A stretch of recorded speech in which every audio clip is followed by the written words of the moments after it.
সম্প্রতি মধ্যপ্রাচ্যের ইসরায়েল এবং আমেরিকার যে মিত্র রাষ্ট্র আরব আমিরাতের যে কার্গো বিমান সেটি তেল আবিবের বিমানবন্দরে যোগাযোগ করতে দেখা গিয়েছে।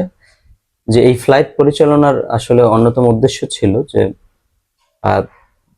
মার্কিন যুক্তরাষ্ট্রের ঘাঁটিতে, আরব আমিরাতের ঘাঁটিতে যে সমস্ত থার্ড রয়েছে সেখান থেকে কিছু থার্ড ক্ষেপণাস্ত্র ব্যবস্থা ইসরায়েলে হস্তান্তর। এই বিষয়টা যেটা ইঙ্গিত করে যে ইসরায়েলে যখন প্রবল ক্ষেপণাস্ত্র হামলার সম্ভাবনা বেড়ে যায়, সেক্ষেত্রে তখনই কিন্তু আশেপাশের যে মার্কিন ঘাঁটি এবং মার্কিন যুক্তরাষ্ট্র থেকে আকাশ প্রতিরক্ষা ব্যবস্থা ডিপ্লয় করা হয় ইসরায়েলে।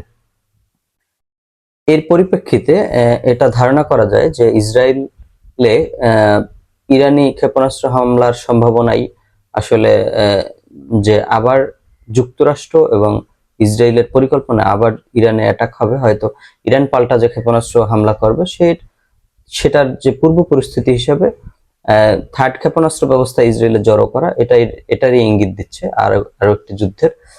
তো এর পাশাপাশি ইহুদিবাদী ইসরায়েলের যে তেল আবিব শহর তার দক্ষিণাঞ্চল লক্ষ্য করে ইয়েমেনের হাউথি গোষ্ঠীরা ক্ষেপণাস্ত্র ছুড়েছিল গতকাল।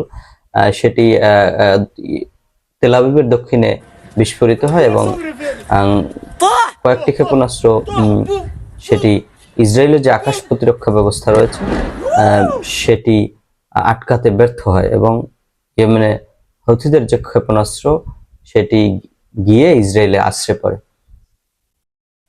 একমাত্র ইয়েমেনের হুথিরাই কিন্তু এখন পর্যন্ত তারা কিন্তু ইসরায়েলের বিরুদ্ধে ছোট ছোট প্রতিরোধ চালিয়ে যাচ্ছে এবং সেটি কিন্তু কার্যকর ভাবে চালিয়ে যাচ্ছে এবং লোহিত সাগরে যে তাদের ব্লকেড ইসরায়েল এবং আমেরিকান জাহাজকে লক্ষ্য করে, ব্যবসায়িক বা অন্যান্য যে মিলিটারি জাহাজকে লক্ষ্য করে, সেটি কিন্তু অব্যাহত রয়েছে হুথিদের পক্ষ থেকে।